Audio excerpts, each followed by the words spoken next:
उरण तालुक्यातील करंजा येथून मच्छीमारीसाठी निघालेली तुळजाई नावाची बोट खांदेरी किल्ल्याजवळ समुद्रात उलटल्याने मोठी दुर्घटना घडली होती। या दुर्घटनेत 5 मच्छीमार कित्येक तास पाण्यात पोहून किनाऱ्यावर आल्यानं बचावले होते। मात्र यातील 3 मच्छीमार बेपत्ता झाले होते। त्यांचं शोधकार्य गेली 2 दिवस अविरत चालू होतं। अखेर बेपत्ता मच्छीमार सापडल्याची माहिती मिळतेय। तुळजाई बोट ही मनोहर गणपत कोळी यांच्या मालकीची असून ती सकाळी सुमारे 7 वाजता करंजा बंदरातून समुद्रात मच्छीमारीसाठी निघाली होती। मात्र सुमारे 8:30 वाजण्याच्या सुमारास खांदेरी किल्ल्याजवळ बोट उलटली। बोटीत एकूण 8 जण होते, त्यापैकी 5 जण सुखरूप किनाऱ्यावर आले असून त्यांना किरकोळ दुखापती झाल्याने उपचारासाठी रुग्णालयात दाखल करण्यात आले। या दुर्घटनेत नरेश राम शेलार, धीरज कोळी आणि मुकेश यशवंत पाटील हे 3 बेपत्ता होते।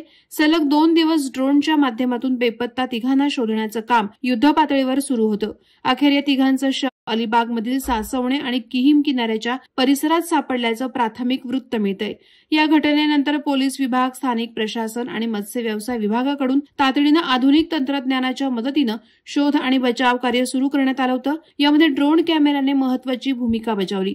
मात्र 3ही मच्छीमार मृत स्वरूपात सापडल्याने बेपत्ता व्यक्तींच्या नातेवाईकांवर शोककळा पसरली आहे। या दुर्घटनेमुळे उरण परिसरात हळहळ व्यक्त केली जात असून मच्छीमारांमध्ये भीतीचं वातावरण निर्माण झालंय।